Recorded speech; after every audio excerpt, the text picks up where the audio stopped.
Amén, amén. Bueno, entonces, shalom, shalom para todos. Vamos hoy con el estudio del libro de Gilgalut o Apocalipsis. Es uno de los temas más complejos que nosotros podemos encontrar en las escrituras. Y, y esperamos en el Eterno que Él nos guíe porque definitivamente es un libro en el que vamos a necesitar y es mi anhelo permanecer muy, muy fiel a la palabra. Vamos a ver algunas generalidades antes de comenzar, antes de empezar el libro en sí, porque tenemos que hacer una introducción muy importante en este momento. El libro de Apocalipsis nos dice en Apocalipsis 22:6, en el capítulo 22:6, estas palabras son fieles y verdaderas. Y Yahweh, el Elohim de los espíritus de los profetas, ha enviado su ángel para mostrar a sus siervos las cosas que deben suceder pronto. He aquí, vengo pronto. Bendecido el que guarda las palabras de la profecía de este libro. Fíjense, quiero hacer mucho énfasis en esto. Guardar y conocer la profecía de Apocalipsis es una de las 7 bendiciones que hay en todo el libro de Apocalipsis. Y en Apocalipsis 22:18 nos hace una advertencia que definitivamente la vamos a tener en cuenta a lo largo de todo el estudio, en todas estas semanas en que vamos a estar tratando el tema. Dice: yo testifico a todo aquel que oye las palabras de esta profecía, de la profecía de este libro, que si alguno le añadiere a estas cosas, el Eterno traerá sobre él las plagas que están escritas en este libro. Y si alguno quitare de las palabras del libro de esta profecía, Yahweh quitará la parte del libro de la vida y de la santa ciudad y de las cosas que están escritas en este libro. Quiero hacer mucho énfasis en esto. Perdón, yo voy a tener que mover la cámara un momento. Voy a tenerla que mover porque me queda aquí, para que me quede al frente la pantalla, porque es que la tengo como de lado. Discúlpenme esto acá. Quiero hacer énfasis en esto. Apocalipsis se ha prestado, toda la vida se ha prestado para muchísima especulación. Y se añaden y se quitan cosas de acuerdo a la revelación que se va teniendo con los tiempos. En el estudio que yo estoy proponiendo hoy sobre este libro, vamos a ir verso por verso, vamos a ir haciendo la conexión con el Tanakh, porque esa era la conexión que nosotros nunca habíamos hecho, pero vamos a tratar de ser lo más estricto posible, de nunca ni añadir, ni quitar, ni inventar. Hay muchas cosas de este libro de Apocalipsis que nosotros no entendemos. O sea, no podemos decirla exactamente en qué va a consistir. Eso es lo que quiero evitar, que entremos en especulación. Cuando nosotros no entendamos, nosotros vamos a ver la posibilidad que hay, pero nos vamos a quedar simplemente conociendo la profecía para reconocerla en el momento en que se den las cosas en la realidad y podamos verla. Ya vamos a ver un ejemplo de esto que les estoy diciendo. La palabra Apocalipsis, que en griego es la palabra apocalipsis o revelación, significa lo que se está revelando, se está revelando algo que estuvo oculto. Esto es, por eso en inglés se le puso más bien la palabra revelación. y tiene que ver con lo que se está revelando en la medida en que van pasando los tiempos. Aquí viene la explicación de lo que les decía. Muchas veces nosotros tenemos que entender que los profetas anunciaron cosas que ellos no las podían entender. Ellos solo repetían las palabras que el Eterno les estaba inspirando. Ahora, llega el tiempo en que las cosas se entienden. Un ejemplo viene con el profeta Daniel. El profeta Daniel anunció que el tiempo final, él debía cerrar el libro hasta el final, y que al final dice él que la ciencia aumentaría y todos correrían de aquí para allá. Y si nosotros nos vamos al tiempo de Daniel, nosotros tenemos que entender que para ellos entender esas palabras tenía que ser muy difícil cuando no había no había mucha movilidad en el mundo. Pero y la ciencia realmente era muy limitado lo que la ciencia podía hacer. Hoy nosotros podemos interpretar ese tiempo cuando vemos no solamente la velocidad con que la ciencia avanza, sino la movilidad que hay alrededor del mundo. Entonces, hay muchas profecías que no hay necesidad de inventar, sino que simplemente las conocemos y las vamos a reconocer en el momento en que se hagan evidentes y que ya salgan a la luz por sí mismas. ¿Por qué tenemos que estudiar nosotros Apocalipsis? ¿Por qué es tan importante estudiar este libro? ¿Y por qué para nosotros específicamente es tan importante? En primer lugar, porque nosotros somos esa generación de fin de la que les estoy hablando que dice Daniel.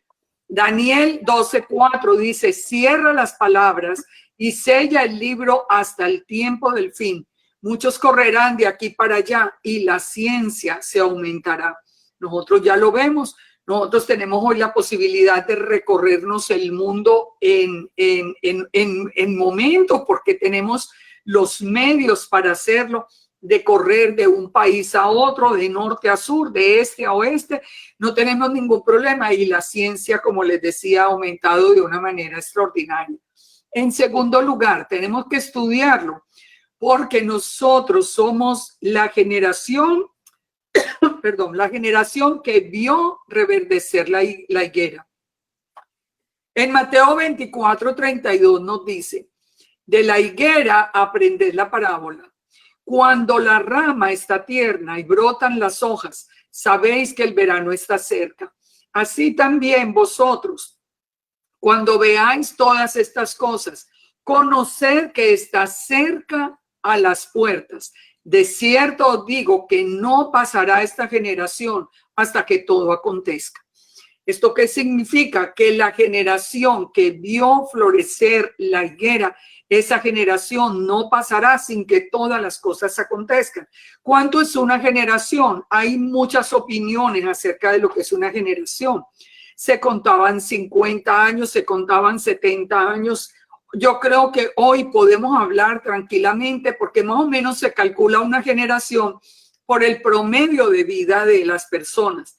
Hoy vemos tantas personas cumpliendo entre los 90 y los 100 años, inclusive unos añitos más de los 100, que digamos que extendiéndolo mucho, nosotros pudiéramos hablar de que una generación, si fueran 100 años como un promedio, que sería pues algo digamos, un poquito con la tendencia exagerada. Nosotros de todas maneras sabemos, a partir del tiempo en que reverdeció la higuera, que reverdeció, sabemos, alrededor desde el final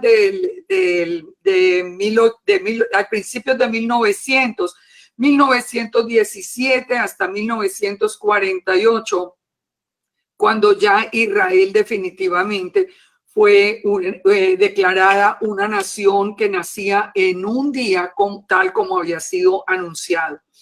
Ese es el punto donde se considera que la higuera reverdeció. No solamente Israel volvió a ser un estado que le pertenece al pueblo del Eterno, sino que también se empieza a dar toda la, digamos que la infraestructura para que la casa de Israel se levantara como se está levantando hoy. Nosotros sabemos que somos parte de esa última generación, esa generación que vio reverdecer o que le tocó el reverdecimiento de la higuera cuando brotan esas hojas. En tercer lugar, nosotros sabemos que somos los de este tiempo anunciado porque somos la generación, perdón, si cierran los micrófonos les agradezco, que somos la generación de la restauración de Israel. Recordemos que en Hechos 1:6, los discípulos, la última pregunta que le hicieron a Yeshua fue esa: ¿restaurarás el reino a Israel en este tiempo? Y Yeshua les contestó: no os toca a vosotros saber los tiempos o las sazones que el Padre puso en su sola potestad. ¿Cuál era la pregunta? ¿Si restauraría a Israel en ese tiempo? La pregunta no era si el mundo entero iba a ser salvado, si el mundo entero iba a ser restaurado, sino Israel. Recordemos que todo el plan del Eterno, desde Génesis hasta Apocalipsis, se basa en un pueblo que él ha elegido como su pueblo, sal y luz a las naciones, un pueblo en el que se pueden injertar todas las naciones, todo el que tome la decisión de creer en el Elohim de Israel, pero el plan se centra en Israel y no en el mundo. Cuando el Eterno dice: de tal manera amó Dios al mundo que envió a su Hijo, está diciendo es que a través del Hijo cualquier persona del mundo puede entrar a ser parte del pueblo de Israel. Recordemos, no hay un pacto con el mundo, no hay un pacto con los gentiles. Los pactos, y en especial el nuevo pacto, que es el que nos corresponde, es el pacto que está restaurado por Yeshua con la casa de Judá y la casa de Israel. Así que nosotros, que somos esa casa de Israel que está de regreso, somos esa última generación que venía a la restauración de Israel en este tiempo. En cuarto lugar, somos la generación que está viendo el nuevo orden mundial. El nuevo orden mundial, sí, definitivamente es uno de los puntos claves del tiempo final. Ustedes habrán visto, lo están viendo allí en la pantalla, lo están viendo, un momento, no sé por qué aquí no se ha movido. Lo están viendo en la pantalla que hay como una calcomanía que se ha vuelto muy popular dentro de la gente, que se llama Coexist. Coexist es todas las religiones unidas. La nueva religión mundial es uno de los parámetros que nosotros tenemos que tener muy en cuenta para saber si realmente estamos en los tiempos finales o no. Tenía planeado el Papa ahora para el 14 de mayo, la reunión de todas las religiones para empezar o para proseguir, porque ya se empezó el proceso, para reunir a todas las religiones en una sola. Esa coexistencia aparentemente es muy positiva. A cualquiera se le puede vender la idea de que, bueno, todos en paz, nadie va a estar dividido por razón de su fe o de su creencia, todos aquí unidos, y le parece a uno que todos aquí felices y dichosos. Pues eso es un mito que precisamente parte de lo que está siendo utilizado por el enemigo para engañar, como dice la palabra, de ser posible aún a los escogidos. Recordemos que el plan del Eterno es muy claro.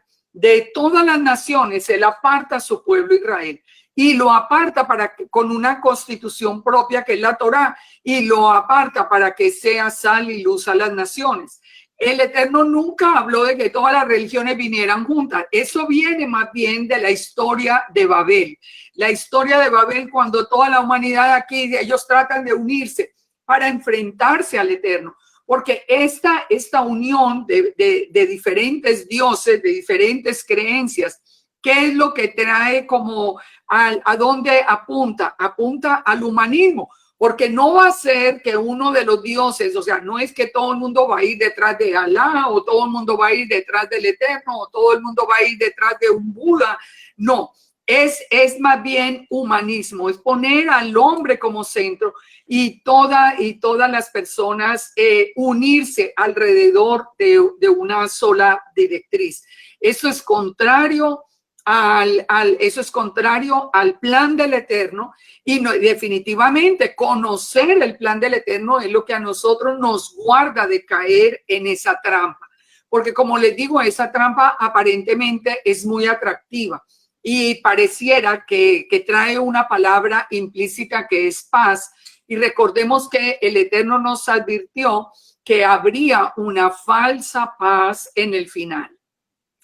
Este nuevo orden mundial ya nosotros lo estamos escuchando a nivel de gobierno, no lo estamos escuchando a nivel de simplemente digamos, de especulación de la gente. Lo estamos viendo ya en líderes como es el Papa, por ejemplo, como es ya presidentes y líderes mundiales que están hablando de un solo gobierno mundial o de una sola religión mundial. Eso es parte del final. También en quinto lugar, es muy importante estudiarlo porque nosotros somos la generación de Ezequiel 37. Ezequiel 37 son huesos secos que vienen a la vida, donde el espíritu sopla y los huesos se empiezan a levantar hasta formar un gran ejército, donde la casa de Judá y la casa de Israel van a ser unidas en un solo palo en la mano del Eterno. Eso es una generación que nunca antes se había dado. Hay una enseñanza que no es correcta y es muy fácil saber que no es correcta, que dice que Ezequiel 37 se cumplió después de Babilonia, cuando regresó a la casa de Judá a otra vez a Jerusalén, y que vinieron todos los de las tribus del norte, todos los que quisieron reunirse y que ya se habían reunido en el tiempo de Yeshua. Es muy fácil saber que esa enseñanza es falsa, porque si ustedes leen del versículo 15 en adelante, cuando los dos palos sean reunidos en uno solo, cuando las dos casas se reúnan en la mano del Eterno, no habrá más pecado, no habrá más idolatría, Israel será una sola nación en la tierra y vendrá el Mesías. Entonces, David será rey sobre el territorio de Israel. Es decir, hay una cantidad de señales que sabemos que no se cumplieron en aquel tiempo. Cuando Yeshua vino, el pecado abundaba en Israel. Nosotros sabemos que la causa de la destrucción del templo precisamente fue la lepra que había sido detectada en el templo por tanto pecado. Ni el sacerdocio era correcto, ni lo que se hacía en el templo era correcto. Así que nosotros sabemos que esa generación de Ezequiel 37 no es posible que se hubiera dado en aquel tiempo, porque hoy hay pecado, hoy hay dos casas, hoy no ha venido el Mesías. Así que si ustedes leen todo el capítulo se pueden dar cuenta.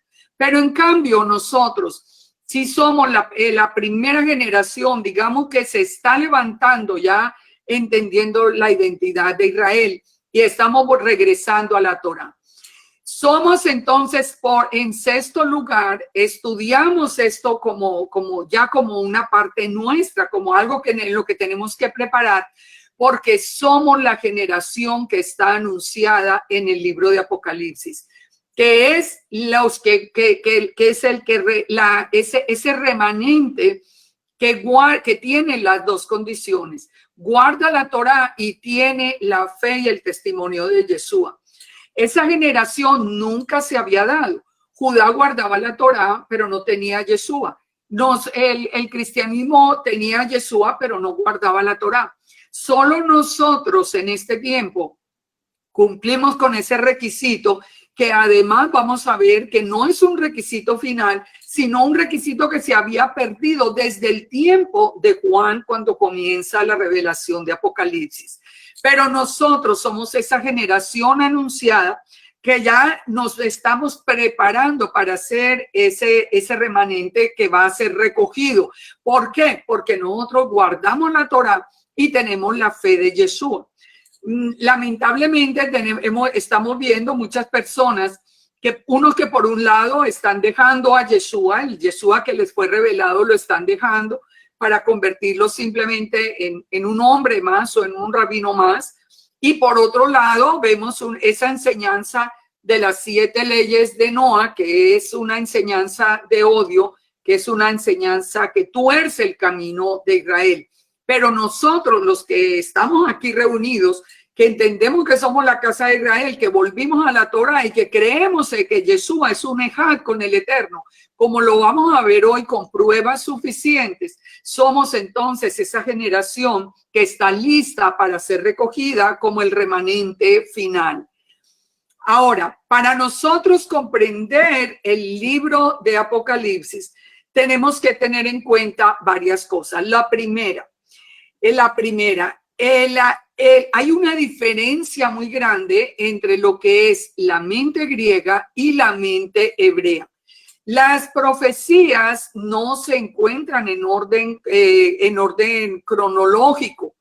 Fíjense, nosotros en la mente griega que aprendimos que la vida era lineal. Nacemos, crecemos, nace, crece, se reproduce y muere. Es una línea. Eso era lo que nos decía a nosotros la mente griega.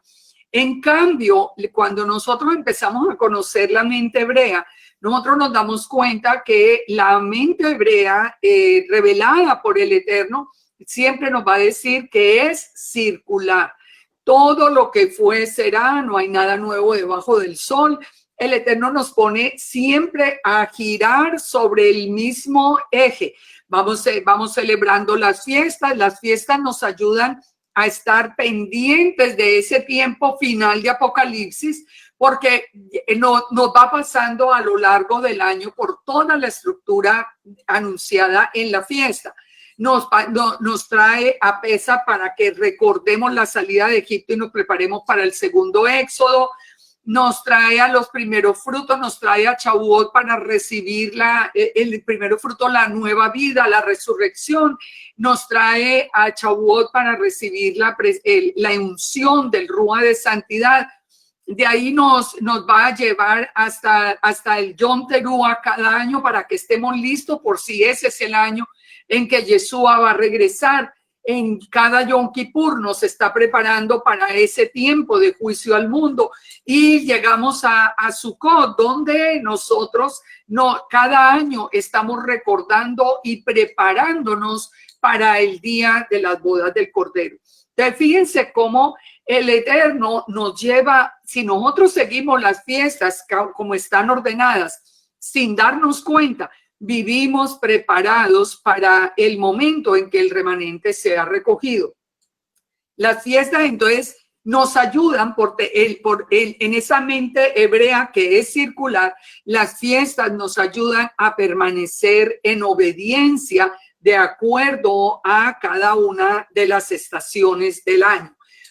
Existe también una diferencia en el lenguaje hebreo que difiere del lenguaje griego y que nos permite entender cosas que nosotros no entendíamos.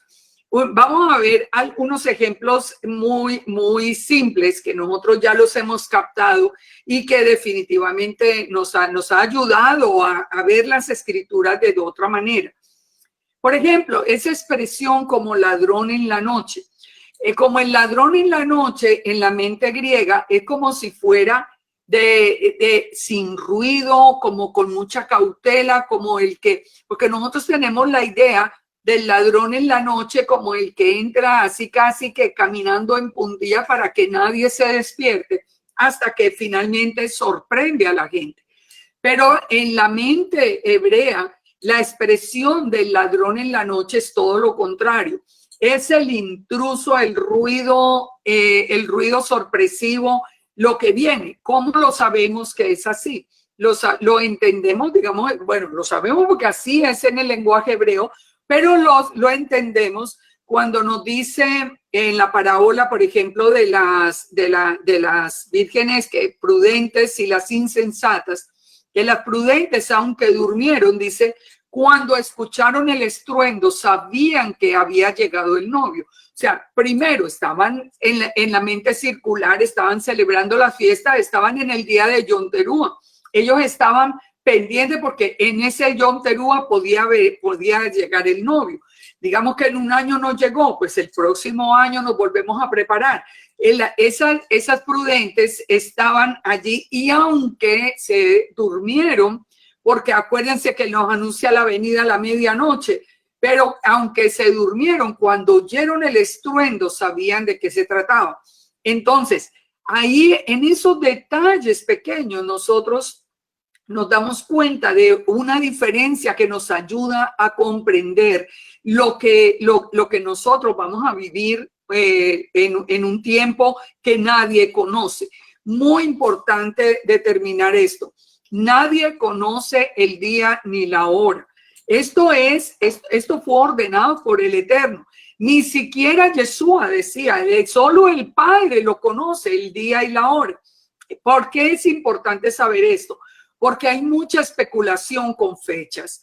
La especulación con las fechas ha hecho que muchas personas pierdan la fe, digamos, en las escrituras. No existe ningún calendario que sea exacto. Así como en el calendario que nosotros manejamos habitualmente, que es el calendario de Roma, no viene contando exactamente y literalmente los años desde Yeshua, ¿no? Han habido cambios en esos calendarios.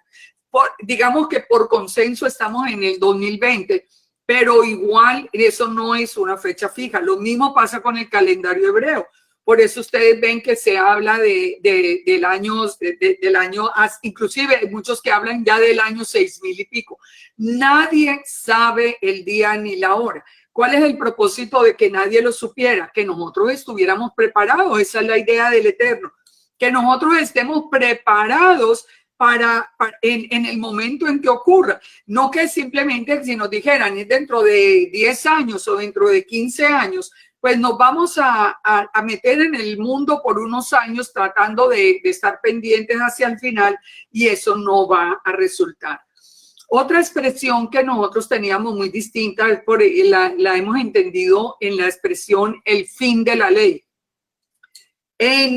Cuando Pablo dice que el fin de la Torá es el Mesías, se había interpretado el fin como la conclusión, ya se acabó, ya no hay más ley. ¿Sí ve? Por eso ya se acabó la Torá, está abolida. Aquí dice que el fin de la Torá es el Mesías ya vino, entonces se acabó la Torá. En la mente hebrea, el fin es el propósito o la meta. El propósito de la Torá es encontrar al Mesías. Esos son solamente dos ejemplos muy simples, porque pues ese no es el tema de entrar ahora en lo que es realmente la diferencia entre la mente hebrea y la mente griega. Pero básicamente vamos a tomar en cuenta esto. El hecho de que la mente hebrea sea circular. ¿Por qué? Porque cuando nosotros estudiamos la palabra y estudiamos todo lo que pasó en el primer Éxodo, vamos a saber lo que va a pasar en el futuro en el segundo Éxodo y nosotros somos las personas que vamos a ser sacadas de los 4 puntos cardinales de la tierra para ser llevados en el segundo Éxodo. Otro punto que es muy importante para poder comprender Apocalipsis es que tenemos que entender que Apocalipsis o revelación es el final de toda una historia de amor del Eterno por su pueblo, del Eterno por la novia que es Israel. Fíjense, cuando nosotros estábamos en la iglesia, el criterio que teníamos sobre Apocalipsis era muy diferente.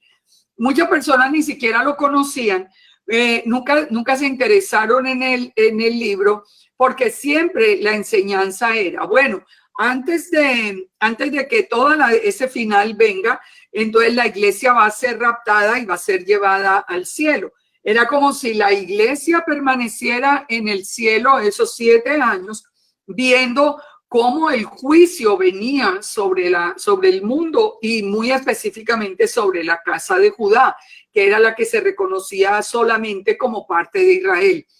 Todo eso ha cambiado en la mente ahora en este regreso a la casa. Primero porque ya entendemos que nosotros somos parte de ese pueblo, que nosotros somos la casa de Israel que está de regreso. Segundo, porque ya entendemos que nadie va al cielo, ni nadie va para el cielo, ni nadie ha ido al cielo, ni nadie va a ir al cielo. Ya entendemos que eso no es un concepto bíblico. Nosotros ya sabemos que no hay ese rapto de esa iglesia. Nosotros ya entendemos cuando hoy volvemos a la misma escritura, porque no necesitamos irnos por allá a versiones extrañas. En la misma Biblia que tuvimos toda la vida, solamente que hoy tenemos los ojos abiertos porque el Eterno ya nos quitó el velo que teníamos hasta que se cumpliera el tiempo de los gentiles. Y por otra parte, estamos entendiendo lo que es la mentalidad hebrea. Entonces, ¿qué es Apocalipsis? No es la iglesia por allá esperando que se hiciera el juicio al mundo. Porque fíjense una cosa bien interesante. Ese tema del rapto tenía digamos que una zona de mucha confusión, porque se suponía que esa iglesia volvía con Yeshua, y si ya estaba en el cielo, ¿para qué iba a volver a la tierra? Y si venía a la tierra, ¿dónde iba a reinar? En Jerusalén. Si Jerusalén le pertenecía, según la iglesia, era a la casa de Judá. O sea, había una cantidad de cosas que nunca se resolvieron, pero finalmente nosotros hemos entendido a través de tener la identidad correcta y de regresar a la Torá y de saber que somos parte del pueblo del Eterno, tenemos ahora la manera de entender perfectamente, como lo vamos a ver en todo este libro de Apocalipsis, verso a verso. Ahora, fíjese, ¿cómo fue el proceso? El Eterno separó a Israel, el pueblo, a partir de la bendición que le da a Abraham, y le promete a Abraham que su descendencia y esa bendición alcanzará hasta lo último de la tierra. De ahí comienza toda esa historia de amor. ¿Y por qué lo digo de amor? Pues porque es el esposo buscando a la novia, es Israel es la novia. Entonces ya vimos todo el proceso, el pueblo de Israel realmente crece como pueblo, entra como una familia a Egipto, de Egipto sale como un pueblo. Después de 400 años viene al Sinaí. En el Sinaí le es dada la ketubá de las bodas o el compromiso matrimonial. Ahora, la novia que había jurado ser obediente a lo que estuviera determinado en la ketubá, finalmente comete adulterio espiritual. Sabemos por toda la historia, por el becerro de oro. Y finalmente siguen la historia de Israel, ese primer pacto se rompe, lo rompe la novia por su pecado, pero el Eterno vuelve a tener misericordia. El Eterno entonces divide a Israel en las dos casas, una permanece con el padre, la otra se va al mundo, se vuelve gentil, pero lleva el ADN de Abraham, Isaac y Jacob hasta lo último de la tierra, por todas partes. Después viene Yeshua viene a buscar la casa de Israel que ya está desaparecida, paga el precio de esa novia que fornicó, le permite a esa novia, siendo nueva criatura, volver al pueblo de Israel. Así que él mismo paga. La paga del pecado es muerte. Él muere por la novia, él muere por la casa de Israel. Él paga el precio del pecado. Ahora la casa de Israel, convertida en una nueva criatura, puede volver a ser parte del pueblo. El Eterno silba desde los cielos. Todos los que recibieron ese llamado de Yeshua se van a poner en pie al final de los tiempos. Toda la casa de Israel regresa en obediencia a la Torá o a la ketubá de bodas. Fíjense, es toda una historia. Entonces ahora estamos regresando a la ketubá de las bodas. ¿Qué hace el Eterno en Apocalipsis? En Apocalipsis prueba la fidelidad de esa novia de nuevo. Le da la elección de seguirlo a él o seguir al mundo. Saca 144,000 israelitas, 12,000 de cada tribu, para anunciarle al mundo por última vez la voluntad del Eterno. Entonces, todos esos israelitas, esos 144,000 que van, hacen que despierte el resto de la novia que aún no ha entendido. Esa novia es pasada por las aguas amargas otra vez. Ya sabemos que siempre la novia tiene que pasar por las aguas amargas. Eso lo vamos a ver más adelante, ahora en Revelación o en Apocalipsis. Y al final, ¿qué hace Yeshua? Yeshua envía a los ángeles, separa la novia. La novia es el remanente que cumple con las dos condiciones, que tiene la fe de Yeshua y guarda la Torá, y juzga al mundo, lleva a la novia al desierto. La novia se va a preparar otra vez como en el primer éxodo, y finalmente, ¿qué viene? El Mesías regresa, las bodas del Cordero. Después de los 1000 años de reinar sobre el mundo, viene la nueva Jerusalén del cielo a la tierra, y la historia de amor allí dura para siempre. Ya vamos para siempre en la presencia del Eterno. Ese es un resumen así a la carrera de toda la escritura, y nos resume a Apocalipsis como esa última prueba. Recuerden, Yeshua renueva el pacto con su cuerpo y con su sangre, con la casa de Israel y la casa de Judá, y ahora viene el tiempo final de la prueba para sacar finalmente ese remanente. Entonces, fíjense, ¿cuál era el problema que nosotros teníamos para entender Apocalipsis? ¿Cuál era el problema que nosotros teníamos? Que el novio no era judío, no era de Israel. Nosotros teníamos un novio que se había gentilizado. La novia ni conocía la Torá ni le interesaba porque ya supuestamente estaba abolida. Así que nosotros estábamos tratando de entender un libro eminentemente de Israel con 144,000, inclusive 12,000 de cada tribu, que ni entendíamos de dónde salían. Y queríamos entenderlo con un novio gentil, con una novia pagana que no guardaba la Torá, que comía inmundo, que no conocía las fiestas, que no conocía el regreso, que no conocía nada. Y teníamos al final, ¿qué? Una boda griega. Así era como nosotros veíamos a Apocalipsis. Hoy nosotros sabemos quién es el novio, quién es la novia, cuál es la ketubá de las bodas y cómo es una boda hebrea. Con todo esto en mente, ustedes van a ver cómo se ve de distinto el libro de Apocalipsis, porque es que definitivamente es un libro con una riqueza especial.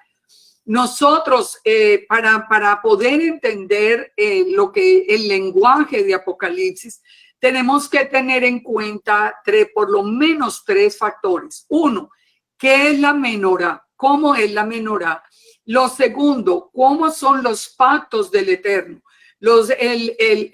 ¿Cómo es la boda hebrea? ¿Cómo son todos los pactos? ¿Y quién es la novia?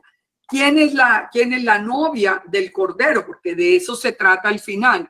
¿Y qué es la ketubá de las bodas? En la menorá, ¿por qué tenemos que saber qué es la menorá? Tenemos que entender esa distribución de los 7 brazos, porque como ustedes van a ver de aquí en adelante, todo lo que estudiemos va a tener como esa misma plantilla. Eso, la estructura de la menorá, nosotros la encontramos desde el principio, desde la misma creación, que empezamos por los 7 días de la semana que representan los 7 brazos, por las 7 fiestas, por todo lo vamos a ver. Ahora en el libro de Apocalipsis vamos a ver las 7 copas, todo lo vamos a ver por los mismos 7, porque desde el principio vamos a ver las 7 menorot. Entonces, cuando nosotros tenemos en mente la menorá, nosotros vamos a entender más fácil el proceso. Nosotros antes ni lo conocíamos, o lo único que conocíamos era la Hanukkah. Fíjense una cosa que es muy interesante. Aún en Israel es difícil conseguir una menorá. En la mayoría de las partes se consigue una Hanukkah. Es mucho más popular, digamos, la Hanukkah que la menorá. Y eso ha hecho que la gente se confunda entre lo que es una Hanukkah y lo que es una menorá. Uno lo ve en cada una de cada año cuando viene la fiesta. Cuando viene Hanukkah, todo el mundo está, sobre todo la gente más nueva, está desconcertada porque no saben, pero esa porque tiene 9 y porque hay una de 7, porque definitivamente todo este tiempo final, toda esa cizaña sembrada alrededor de todo esto que nos impedía vernos como parte del pueblo, ver la Torá. Sí, que se puso a jugar con eso. De que un cuarto de meditación tiene ella. Por favor, Dulce María, cierre el micrófono. Gracias. Entonces, cuando nosotros entendemos la estructura de la menorá, la estructura nos permite a nosotros avanzar mucho más fácil. Si nosotros vemos, por ejemplo, en este mismo capítulo 1, en el verso 12-13, que vamos a ver 7 menorot, 7 candeleros de oro. Nosotros simplemente nos imaginábamos como 7 luces allí, son 7 menorot. Todo esto vamos a empezar a entenderlo y ustedes van a ver cómo se entiende mucho más fácil todo. ¿Quién estaba en medio de las 7 menorot? Estaba Yeshua, uno semejante al Hijo del Hombre. Esto lo vamos a ver ahora más adelante. Decíamos que también es importante entender lo que es la ketubá de las bodas. El concepto de la ketubá es muy importante porque la ketubá, la Torá es la ketubá de las bodas, es el requisito para ser la novia. Entonces, si la Torá estuviera abolida, entonces no existe ketubá de bodas, no existen condiciones para la novia para que pueda ser la esposa del Cordero. Una ketubá, normalmente una ketubá hebrea, se presenta, en la ketubá se presenta la historia familiar, la historia del novio, la historia de la novia, el árbol genealógico de la novia, el árbol genealógico del novio, de cómo se conocieron, las anécdotas, las responsabilidades de cada uno antes y después del matrimonio. Eso es lo que nosotros conocemos como la Biblia. Nosotros en la Biblia sabemos que la historia del novio, la historia de la novia, las anécdotas, todo lo que el Eterno pide de la novia y lo que el Eterno ofrece a la novia por la bendición. Cada ketubá hebrea tiene 7 sellos y 7 firmas. Son 2 de los padres, 1 del novio, 1 de la novia, 1 del escriba y 2 testigos. Todo esto tiene que ver con lo que vamos a ver de aquí en adelante. Por eso yo quiero que empecemos por entender esos puntos para que cuando entremos ya en materia nosotros podamos manejarnos, digamos, de una manera más cómoda, entendiendo. En la escritura en general, Génesis, ¿qué es? La historia del novio y de la novia. Cómo fue formada la novia, etcétera, el novio de eterno, etcétera.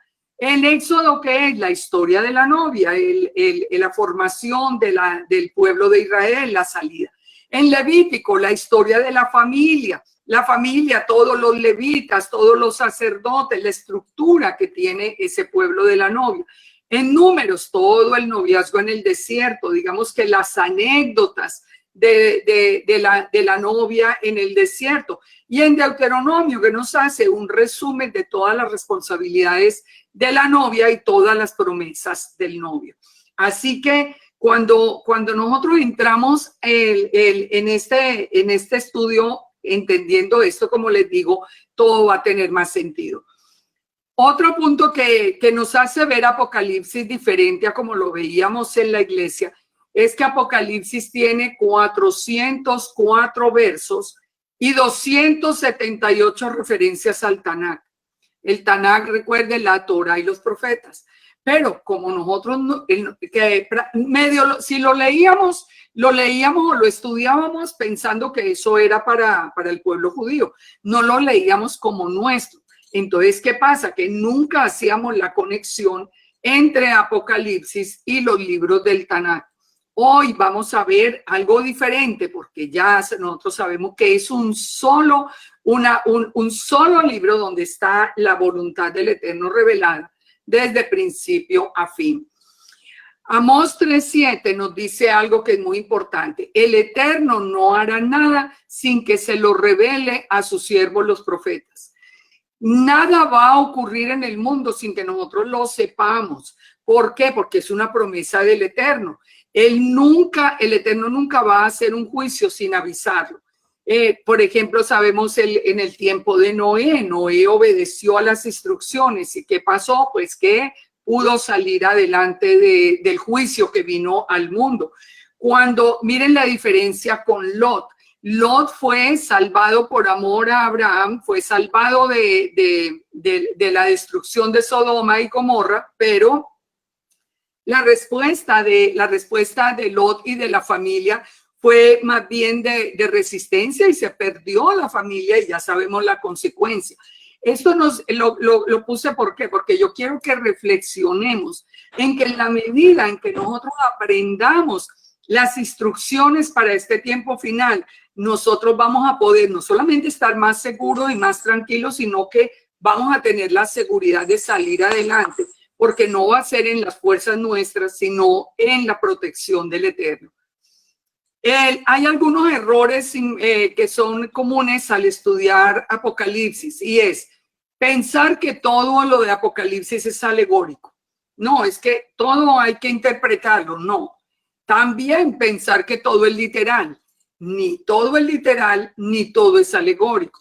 Pensar que todo es pasado o pensar que todo es futuro o ignorar los diferentes niveles de interpretación en la mentalidad hebrea. Nosotros tenemos que saber que ni vamos a encontrar una secuencia lineal como ya vimos, porque no tenemos, ya el pensamiento griego no tiene nada que ver allí, sino el pensamiento hebreo. No vamos a ver una secuencia lineal, sino que vamos a ver la estructura, cómo se va a poner cuando ya entremos a estudiar capítulo por capítulo, pero vamos a encontrar cosas literales y vamos a encontrar cosas alegóricas. Vamos a encontrar puntos del pasado unidos con puntos del futuro y unidos con un tiempo, digamos, intermedio. O sea, esto así tenemos que tener la mente abierta. El mismo libro no se puede clasificar como un libro ni del pasado, ni del futuro, ni de nada, sino que vamos a ver parte por parte. ¿Cuáles son esos niveles de interpretación? Ya los conocemos, el Pechat, que es literalmente lo que nos dice la palabra, el Remés, que es a lo que el texto alude, que vamos a verlo en muchos capítulos, el Drash, que es como ya una explicación más elaborada, que viene ya como hablando más a nivel de general, más de parábola, y el nivel Sod, que es el nivel secreto.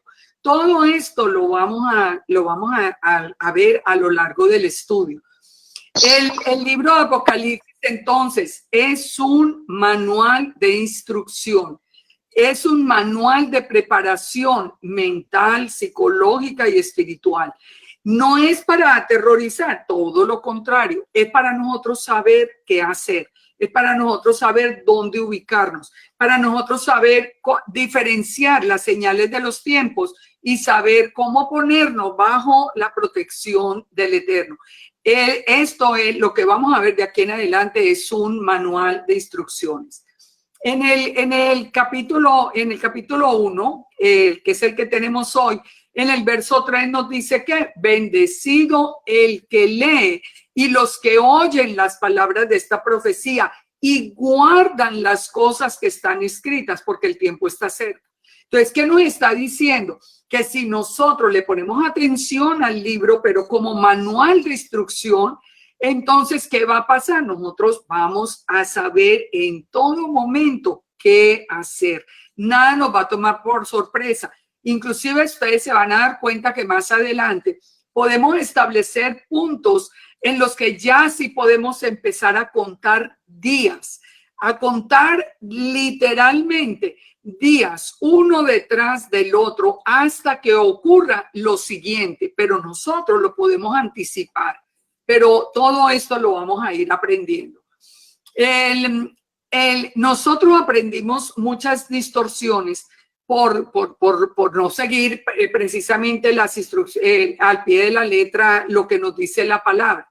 Un ejemplo, 2 de Tesalonicenses 2, que nos dice que la venida de Yeshua no puede ocurrir sin que antes venga la apostasía y se manifieste el hombre de pecado. O sea, ustedes recuerdan en la iglesia, en la mayoría por lo menos, porque yo sé que había, bueno, todo esto de las 3 puntos de referencia diferentes para lo que se consideraba el rapto, etcétera. Pero yo no voy a entrar en el tema. Pero normalmente se hablaba de que no, nos íbamos antes de todo, antes de que comenzara todo el final. No vamos a ir a ninguna parte. Primero se va a ver el levantarse, la manifestación del hombre de pecado, del antimesías, porque Yeshua solo viene después y todo el pueblo y todo será recogido después de la manifestación del antimesías. Así que nosotros, siguiendo las instrucciones, ahora, como les digo, es como nosotros podemos estar mucho más seguros en este tiempo que va a ser, por lógica, de muchísima atención y de mucho temor. El libro está basado, como les dije, en las 7 menorot. Entonces, teniendo todo esto en cuenta, miremos por lo menos el principio de este capítulo 1. Ya teniendo en cuenta todo esto, ¿qué nos dice? La revelación de Yeshua que el Eterno le dio para manifestar a sus siervos las cosas que deben suceder pronto y las declaró enviándola por medio de su ángel a su siervo Juan. Aquí ya vimos varias cosas. El Eterno le revela a Yeshua. Yeshua le revela a Juan. Juan nos revela a nosotros. ¿Qué vimos en Amós 3:7? Que el Eterno no va a hacer nada sin revelarlo a los profetas. ¿Por qué dice que lo va a revelar pronto? ¿Por qué dice pronto? Si eso fue revelado hace más de 2000 años. Porque pronto se refiere a que una vez que comiencen los eventos que vamos a aprender, ya de ahí al final todo va a suceder a una velocidad impresionante. Nosotros podemos saber que los últimos tiempos comenzaron en el tiempo de Yeshua, porque él vino a reunir a la casa de Israel y a sellar el nuevo pacto. Así que ese es el tiempo del fin. El mismo Pablo lo decía. Pablo habló inclusive de antimesías. Entonces, el tiempo del fin es desde el tiempo de Yeshua. Lo que está diciendo pronto, y eso no es pronto, pues como para uno pensar, lo que está diciendo pronto es, una vez que empiecen a darse las señales más claves, como por ejemplo la aparición de los 2 testigos en Jerusalén, todas las cosas, o el ataque a Israel, todas las cosas de ahí en adelante se van a dar rapidísimo, se van a dar en una secuencia que es muy, muy, muy rápida. ¿Por qué? Porque el mismo Eterno hizo una promesa en Mateo 24:22 que dice que si aquellos días finales no fueran acortados, nadie sería salvo, mas por causa de los escogidos, los días serán acortados. Entonces, todo viene, digamos, como preparándose, pero una vez que comiencen los eventos, se van a transcurrir a muchísima velocidad y en muy poco tiempo va a terminar. Los días van a pasar tan rápido, el tiempo va a pasar tan rápido por amor a los escogidos, para que todos nosotros tengamos la oportunidad de salir adelante y ser parte de ese remanente. Dice en el verso 2, a Juan, dice que le ha dado testimonio de la palabra de Dios y del testimonio de Yeshua y de todas las cosas que ha visto. Fíjense, nunca, yo aseguro, yo no sé cuántas personas hay conectadas, pero yo aseguro que nunca cuando estuvimos en la iglesia habíamos entendido lo que dice este verso 2. Dice que se lo reveló a su siervo Juan, que ha dado testimonio de ¿qué? De la palabra y el testimonio de Yeshua. Que dijimos que ahora es que entendemos que somos la generación que guarda la Torá y tiene el testimonio de Yeshua. ¿Por qué le fue revelado el Apocalipsis a Juan? Porque Juan guardaba la Torá y tenía el testimonio de Yeshua. Era el apóstol amado. Así que fíjense cómo nosotros ya empezamos a ver elementos que nunca habíamos visto y sigamos para que miren esto. Ese requisito de tener la Torá y el testimonio de Yeshua es absolutamente necesario para ser guardado en el tiempo final. Miren, ustedes se dan cuenta por la enseñanza mía o por los posts que yo pongo día tras día, que yo insisto en Yeshua, insisto en que no lo dejen, no crean eso de que Yeshua es un hombre cualquiera, no le den la espalda a Yeshua, eso de que es un mensajero cualquiera, nada. Tenemos que entender quién es Yeshua. ¿Por qué insisto tanto? Porque el ser guardado en la tribulación depende de eso, de tener el testimonio de Yeshua y de guardar la Torá. El que guarda la Torá y no tiene la fe de Yeshua está por su propia cuenta. En el cristianismo, el que tiene la fe de Yeshua pero no guarda la Torá va a estar por su propia cuenta. Solamente el Eterno va a tener el control del pueblo que guarda la Torá y tiene el testimonio de Yeshua. ¿Dónde lo encontramos? En Apocalipsis 12:17, en Apocalipsis 14:12, donde nos dice que los santos son los que guardan la Torá y tienen la fe de Yeshua.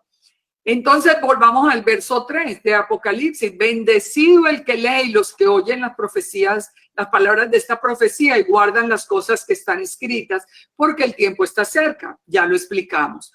Después viene entonces en el 1:4, nos va a anunciar, porque eso lo vamos a ver la próxima semana, el mensaje a las 7 iglesias, el mensaje a las 7 Kehilot. ¿Por qué no? ¿Qué significan esas 7 iglesias? Eso vamos a verlo ya en el capítulo siguiente, pero leámoslo por lo menos lo que dice ahora. Juan a las 7 iglesias que están en Asia. Gracia y paz a vosotros, del que es, el que era y el que ha de venir, y de los 7 espíritus que están delante del trono. Esas 7 iglesias que representa el número 7, sabemos que es el número de plenitud, las Kehilot. Es como una representación de todas las Kehilot en el mundo, pero lo que vamos a ver en el próximo capítulo es muy interesante porque vamos a ver cómo la historia misma de la iglesia se va pasando a través del orden que llevan las 7 Kehilot de Apocalipsis. Pero no me voy a adelantar porque tenemos en este momento cosas muy interesantes que ver. Ese va a ser el tema de la próxima semana. ¿Quién es el que está dando el mensaje a Juan? Dice, el que es, el que era y el que ha de venir, y los 7 espíritus que están delante de su trono. Y de Yeshua, el testigo fiel, el primogénito de los muertos y el soberano de los reyes de la tierra, al que nos amó y nos lavó de nuestros pecados con su sangre y nos hizo reyes y sacerdotes para el Eterno, su Padre. Y a él sea gloria e imperio por los siglos de los siglos. Amén. Miremos un poquito esto. Gracia y paz a vosotros. ¿Quién es el que era, el que es y el que ha de venir? Nosotros sabemos que es Yahweh, es el Eterno, es Yud-Heh-Vav-Heh, es el que era, es y el que ha de venir. ¿Cuáles son esos 7 espíritus delante del trono? Bueno, nosotros sabemos, por ejemplo, a través de Isaías 11:2, que Yeshua porta los 7 espíritus del Eterno. Reposará sobre él el espíritu de Yahweh, espíritu de sabiduría, de inteligencia, de consejo, de poder, espíritu de conocimiento y de temor de Yahweh. Los 7, recuerden la menorá, siempre la base de la menorá. Entonces, pudiéramos pensar, esos son los 7 espíritus del Eterno, los que están también en Yeshua, que están allá en el trono. Recordemos que el Eterno es espíritu. El eterno es espíritu, el Eterno es luz. Ahora, esos 7 espíritus reposaron sobre Yeshua, ya que empezamos a ver la confirmación de que Yeshua es un ejad con el Eterno, porque el Eterno puso los 7, su espíritu completo, la plenitud de su espíritu en Yeshua. No lo hubiera puesto en un hombre cualquiera, no lo hubiera puesto en un mensajero cualquiera.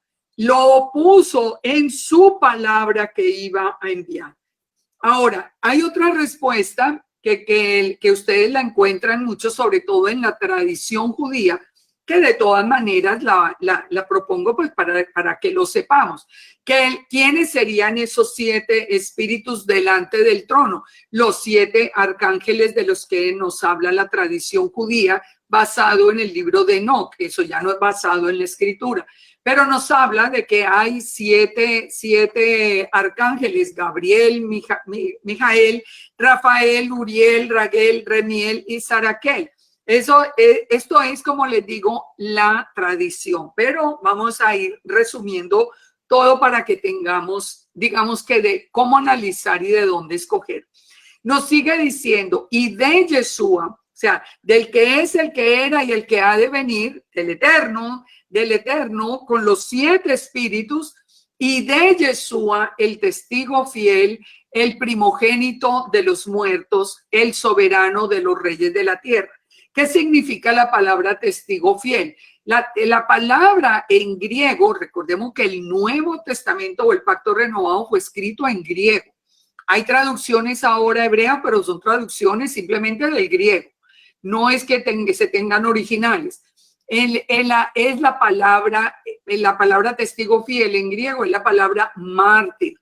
Así que cuando dice que Yeshua, el testigo fiel, Yeshua, el mártir, el que dio la vida por nosotros. Por eso dice también el primogénito de los muertos.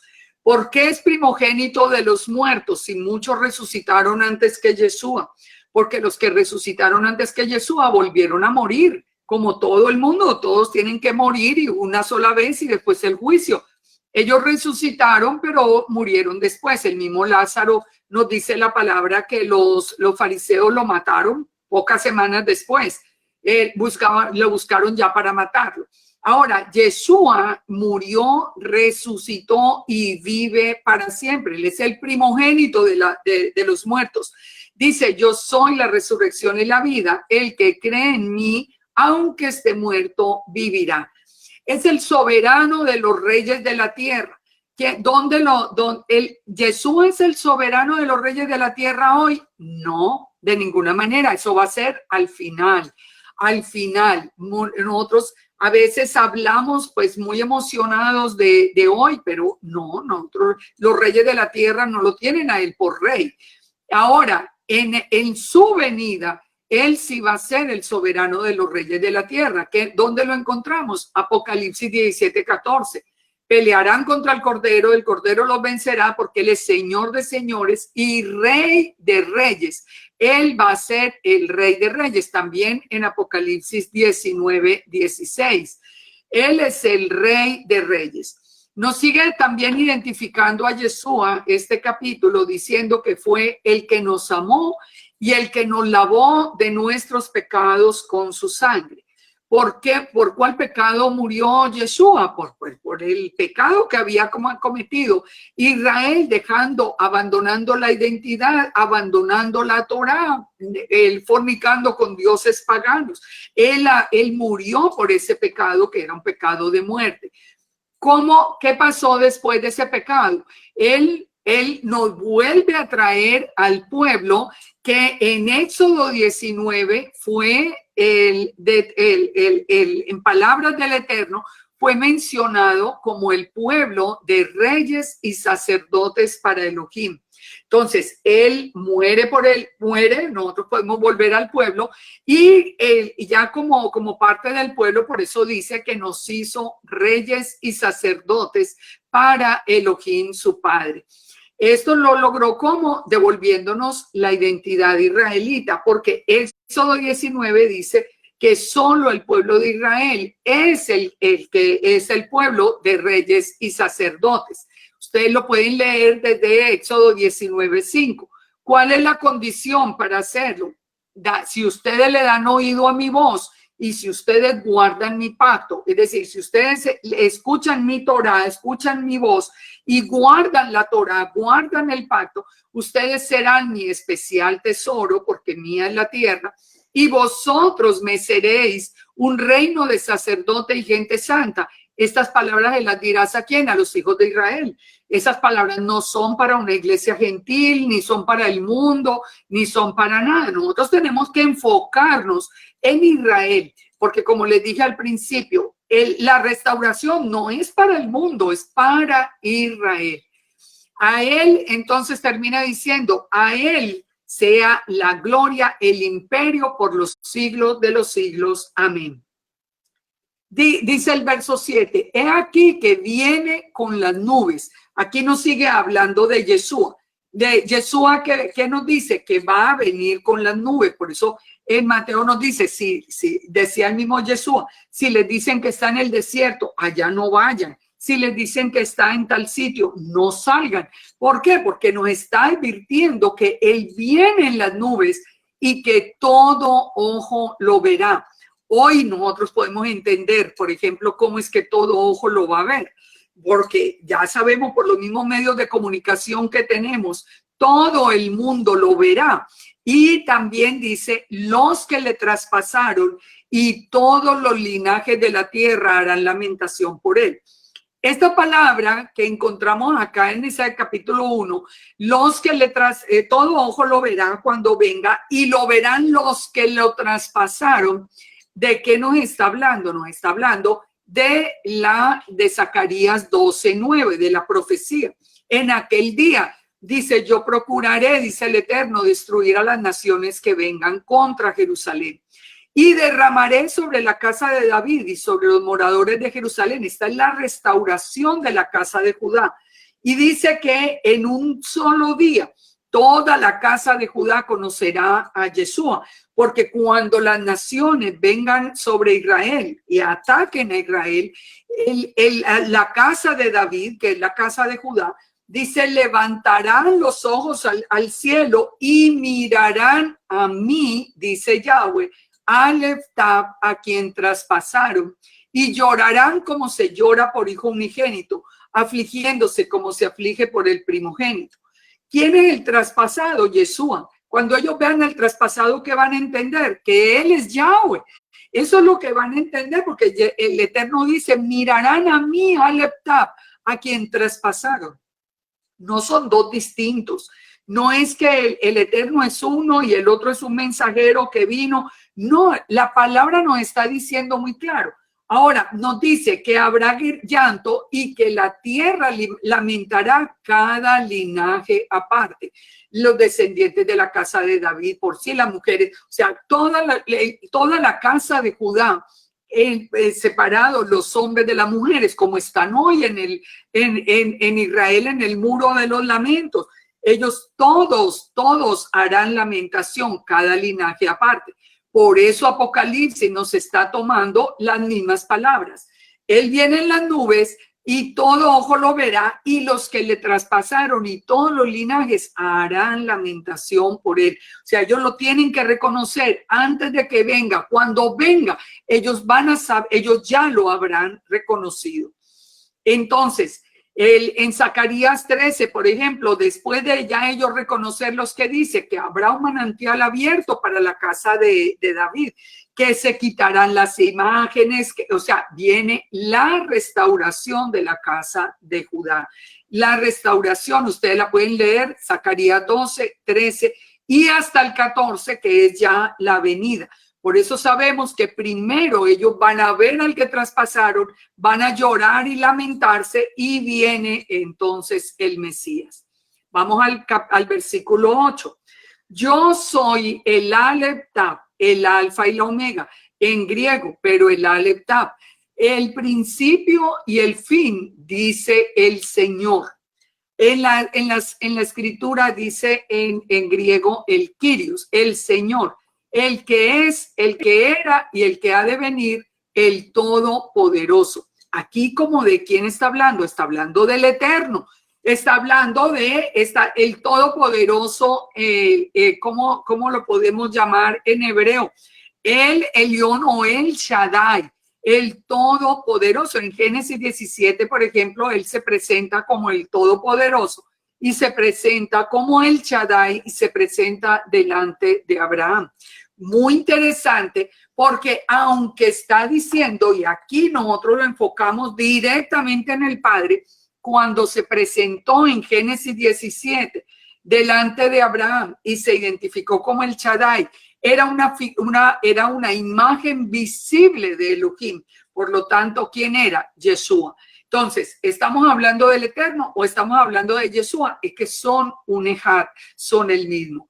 En el versículo 9, miren lo que sigue diciendo. Yo, Juan, vuestro hermano, y copartícipe en la tribulación, en el reino y en la paciencia de Yeshua, estaba en la isla llamada Patmos por causa de la palabra de Dios y del testimonio de Yeshua. De nuevo, habíamos visto en el verso 2, otra vez tenemos la misma confirmación. ¿Por causa de qué estaba Juan preso? Por causa de la Torá, de la palabra y del testimonio de Yeshua. Fíjense, todo lo que fue será, no hay nada nuevo debajo del sol. El remanente final guarda la Torá y tiene la fe de Yeshua. Recuerden, Yeshua sin Torá no va y Torá sin Yeshua tampoco. Las dos cosas tienen que ir unidas. Verso 10. Yo estaba en el Espíritu en el día del Señor y oí detrás de mí una gran voz como de trompeta que dijo, yo soy el Aleph Taf, el primero y el último. Aquí, ¿quién está hablando? Porque fíjense, en el primero de atrás, en 1.8 dijo, yo soy el Aleph Taf, yo soy el Todopoderoso. Pareciera hablar del Eterno, pero fíjense, aquí en el 1.10 vuelve a decir lo mismo. Yo soy el Aleph Taf, el primero y el último. Cuando nosotros entramos más adelante, ya por Apocalipsis 21.6, ¿qué nos encontramos? Que nos está haciendo la advertencia de que el Aleph Taf también es Yeshua. Me dijo, hecho está, yo soy Aleph Taf, el principio y el fin. Al que tuviera sed le daré gratuitamente de la fuente del agua de vida. ¿Quién es el dador de la fuente de agua de vida? Yeshua. Apocalipsis 22, he aquí vengo pronto, mi galardón conmigo para recompensar a cada uno según su obra. Yo soy el Aleph Taf. ¿Y quién es el que está hablando? Está hablando el ángel de Yahweh, está hablando Yeshua. Entonces, ¿quién es ese Aleph Taf? ¿Quién es ese que se identifica como el Todopoderoso? Como el Shaddai. El Shaddai es una imagen visible, el Todopoderoso es el Eterno. Son uno.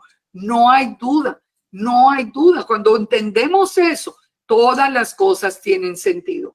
Verso 12. Me volví para ver la voz del que hablaba conmigo y vuelto vi 7 menorot, las siete candeleros de oro. Y en medio de los 7 candeleros estaba uno semejante al Hijo del Hombre.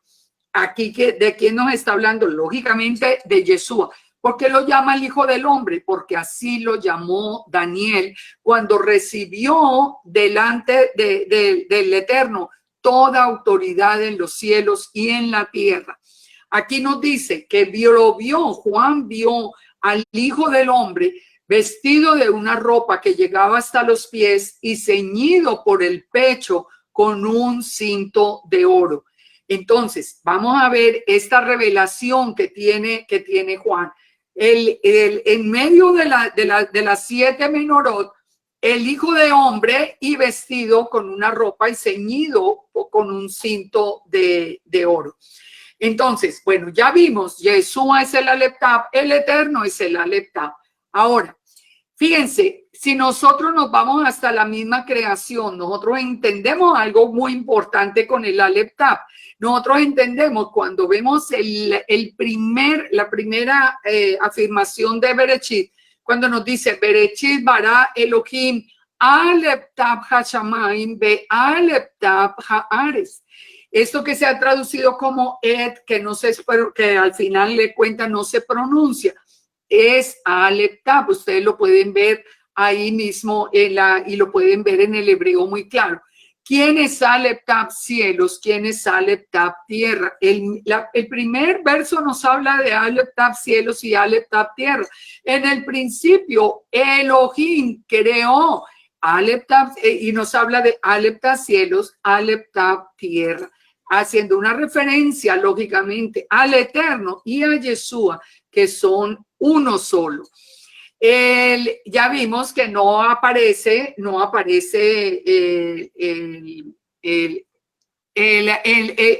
cuando se traduce como et, no se lee, y por eso se ha perdido tanto el significado que tiene Aleph Tav. ¿Quién determinó que no se leyera? Pues los hombres, los líderes de la casa de Judá determinaron que no se leyera el Aleph Tav, pero nosotros lo podemos ver hoy y nosotros podemos entender. Fíjense, el Aleph Tav es muy importante para entender esta primera descripción. Se quedó sin sonido, Liliana. Se quedó hace 7 minutos sin sonido. Por favor. No, sí, seguimos escuchando. Se escucha bien. ¿Se oye? ¿Escucha bien? Yo la escucho perfectamente. Estamos escuchando perfectamente, se escucha muy claro. Perfectamente. Se escucha bien. Se escucha bien. No, ahora sí se fue el sonido. Ahora sí se fue. Ahora sí se fue. Ahora sí se fue el sonido. Ahora sí se fue el sonido. Aló. Ahora sí, Liliana. Bueno. Ahora sí, hermana. Miremos la palabra Emet. La palabra Emet, que comienza con el Aleph y termina con la letra Tav, tiene en la mitad la letra Mem. Cuando nosotros analizamos esto a la luz del Ejad que estamos analizando, la letra Aleph, ¿qué significa? El principio, el Dios eterno, la cabeza. Si nosotros le quitáramos la letra Aleph a Emet, ¿qué quedaría? Met, que significa muerte. Vida, tiene que ir el Aleph, el Tav, que es el pacto, y la Mem, que es la letra media, que nos habla también de las aguas, de la fuente de agua viva. O sea, esto es todo un estudio en el que pues no puedo entrar ahorita, pero quería dejarlo para que ustedes vean cómo ese Ejad del Aleph Tav es tan importante para nosotros entender todo lo que va a suceder ahora en el libro. La Mem es una fuente cerrada, es una matriz. ¿Qué nos dijo Yeshua? Que el que creía en él, como dice la escritura, de su interior correrían ríos de agua viva. Esto, el Aleph Tav es el eterno, Aleph Tav es Yeshua, la mitad de principio a fin, en la letra de la mitad, en la Mem forman la palabra verdad. Todo está perfectamente organizado y coordinado en el hebreo para darnos el mismo mensaje. En Isaías 41, ¿qué nos dice? Yo, Yahweh, soy el primero y el último. Nos dice que Yahweh es Aleph Tav. Nos dice en Isaías 44:6 que Yahweh es el rey de Israel y que el redentor es Yahweh de los ejércitos. Que son quién? Ellos son uno solo, pero son el Aleph y el Tav. Pero el uno es el rey de Israel, el otro es el redentor y Yahweh de los ejércitos es una imagen visible. En fin, ustedes pueden verlo a través de Isaías 48. Pueden verlo a través de muchos pasajes que allí les pongo a ustedes, después lo pueden parar para leerlo, para que se den cuenta que el Ejad del Eterno es absolutamente claro en el principio del libro de Apocalipsis, y de ahí nosotros vamos a empezar a tener ese mejor criterio para analizar todo, porque aquí nos está diciendo desde el principio que es el Aleph Tav, que es el Todopoderoso. ¿Qué nos dice en Apocalipsis 9? Dice, ya vimos que está preso por la palabra y bueno, esto ya lo vimos. En Patmos estamos en la isla del mar Egeo, que era usado como un penal, y dice que estaba en el Espíritu en el día del Señor. Muchos han interpretado que el día del Señor, que eso era en un Shabbat. No, de ninguna manera. Lo que le está revelando es lo que la Escritura llama el día del Señor. El día del Señor es ¿qué? Es el día final. ¿Dónde lo encontramos? Hechos 2:20. El sol se convertirá en tinieblas, la luna en sangre, antes de que venga el día del Señor grande y manifiesto. Eso no sucede en un Shabbat. Primera de Tesalonicenses 5:2. Vosotros sabéis que el día del Señor vendrá como ladrón en la noche. Segunda de Tesalonicenses 2:2. No se dejen mover como en el sentido de que el día del Señor está cerca. El día del Señor es el día final.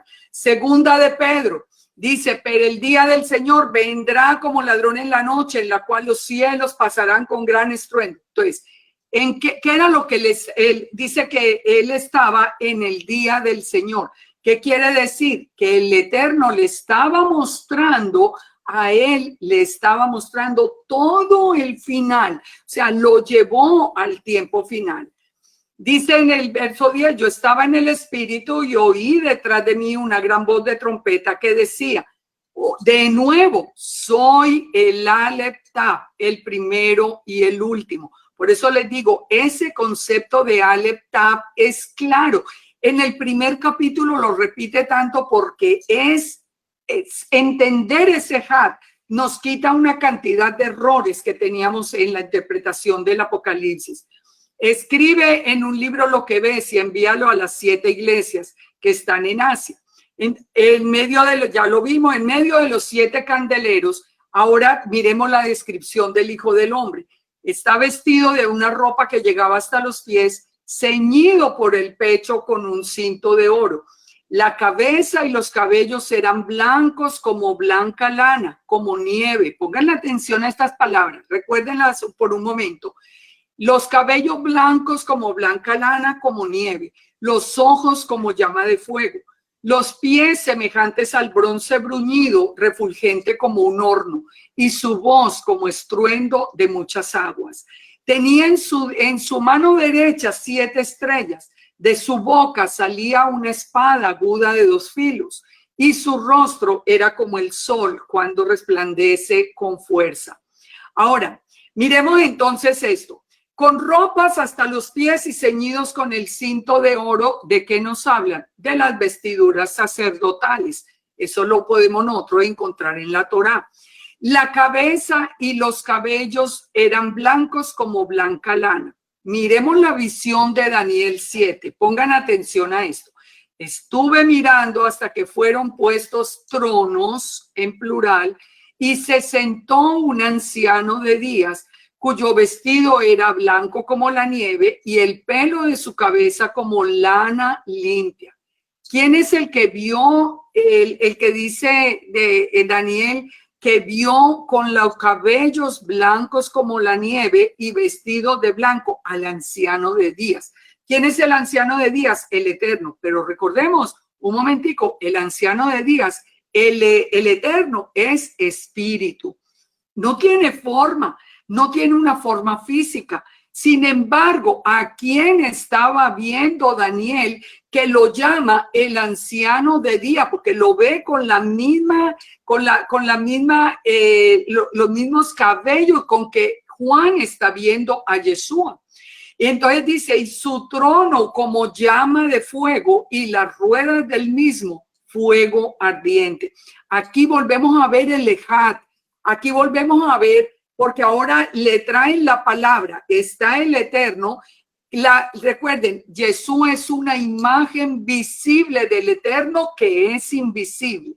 El Eterno es invisible porque es espíritu. Cuando Daniel lo ve la imagen visible es Yeshua, pero al mismo tiempo lo identifica como el Padre, porque vienen con el Hijo del Hombre, ya con esa figura corporal, con la que va a venir a la tierra con todo el poder en los cielos y en la tierra.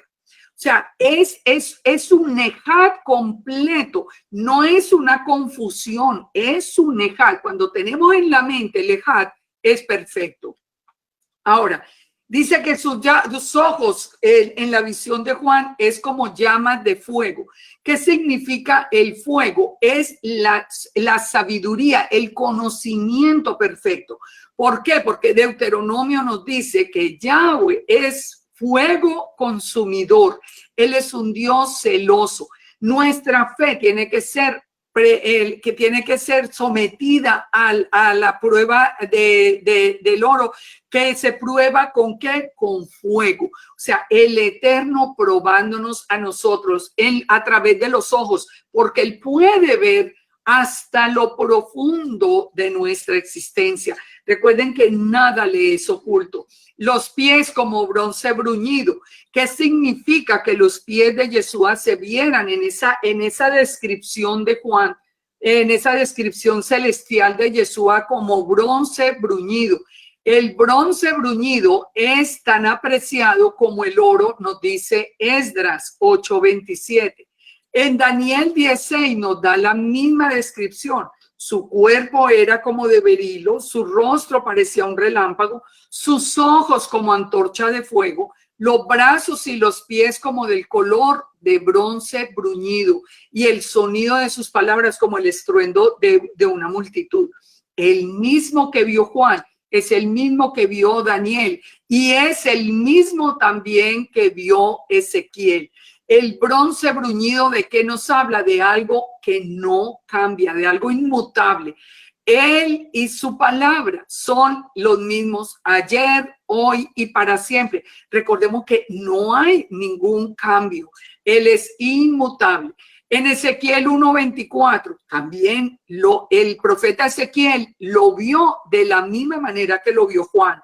Lo llamó como la gloria de Yahweh.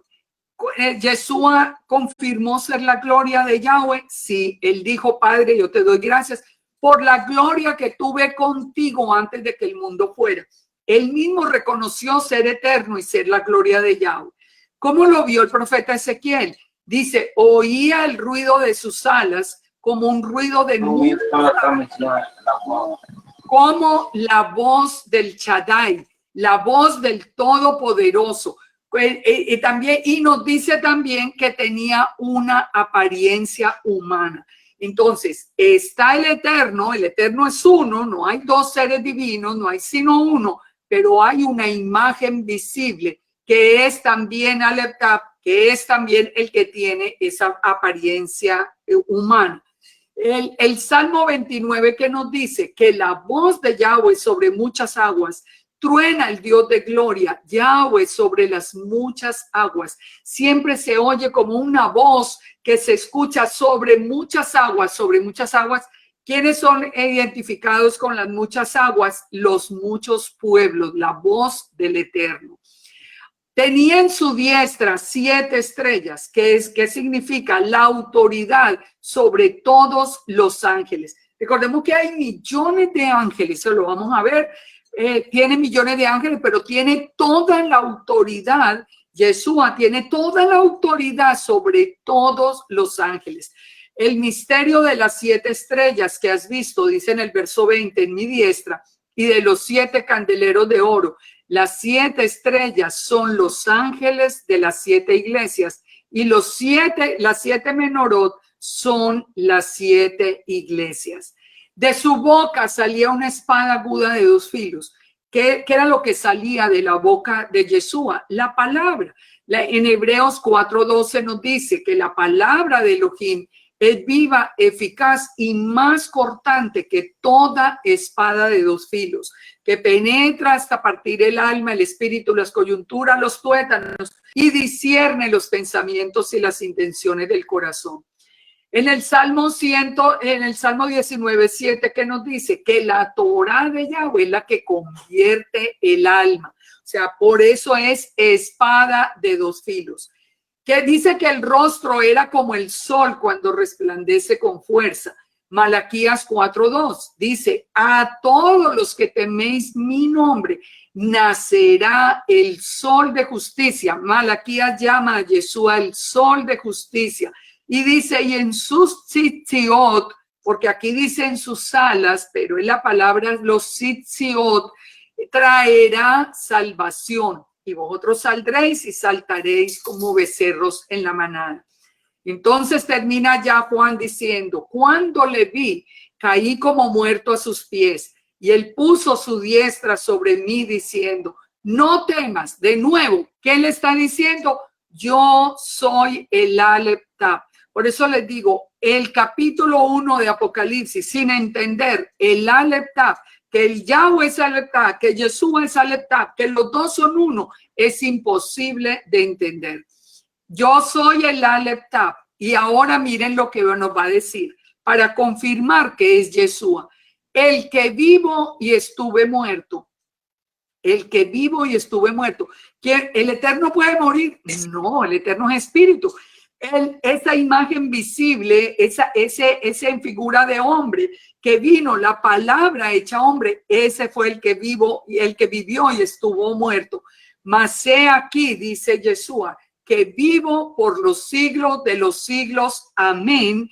Y tengo las llaves de la muerte y del Hades. O sea, esta descripción solo corresponde a Yeshua. Y él empieza por decirnos: soy el primero y el último, soy el Aleph Taf. ¿Qué nos dice Juan 3:13? Nadie subió al cielo, sino el que descendió del cielo, el Hijo del Hombre que está en el cielo. O sea, aquí no está el mismo Juan, está haciendo la referencia. Yeshua bajó del cielo. Por eso no puede ser un hombre cualquiera. Eso es absurdo, eso es una locura. Nadie podía haber subido al cielo sino el que bajó del cielo. Ningún hombre puede ir al cielo ni puede estar en la presencia del Eterno. Entonces sigue diciendo: escribe las cosas que has visto y las que son y las que han de ser después de estas. El misterio de las 7 estrellas que has visto en mi diestra, y de los siete candeleros de oro, otra vez las 7 menorot. Las 7 iglesias son los ángeles, las 7 estrellas, perdón, son los ángeles de las 7 iglesias, y los 7 candeleros son las 7 iglesias. Y aquí terminamos este primer capítulo. Este primer capítulo que se nos extendió, pero era que esa introducción había que hacerla. Yo espero que ustedes, porque sé que es demasiada información, que ustedes vuelvan a ver este video, que ya lo vean despacio, que lo vayan como entendiendo, leyendo cada pasaje. Por eso quise que apareciera el PowerPoint, para que ustedes tengan los pasajes allí y ustedes lo confronten. De entender el primer capítulo, el Aleph Taf, el Ejad del Eterno y Yeshua, va a depender que el resto tenga sentido. Si ustedes siguen pensando que son dos distintos, siempre se van a encontrar con una cantidad de contradicciones de aquí en adelante. Solo cuando entendemos que es uno solo, que no es el único Elohim, es Yahweh, y que Yeshua es su imagen visible, su palabra hecha hombre, pero que salió del Eterno y vuelve al Eterno, que es el Aleph Taf, porque el Eterno es el Aleph Taf, que es el Todopoderoso, es el Shaddai, como el Eterno es Todopoderoso, es el Shaddai, pero es que no hay dos, es que es uno solo. Que el Eterno nos bendiga, nos guarde, y espero que la próxima semana ustedes con anticipación lean el próximo capítulo para que entremos a analizar esas quejilot. el mensaje va a ser contundente. Y recordemos por último, Apocalipsis son las instrucciones del fin. Primera instrucción de hoy, entender el Ejad, entender quién es Aleptab, entender quién es el Eterno, que hay uno solo, no hay dos, no hay tres. Que el Eterno los bendiga, nos guarde. Feliz noche para todos y los espero el próximo lunes para que continuemos con el estudio de Apocalipsis. Shalom para todos. Shalom, shalom. Shalom. Maravilloso Shalom. estudio. Shalom, pastora. Gracias.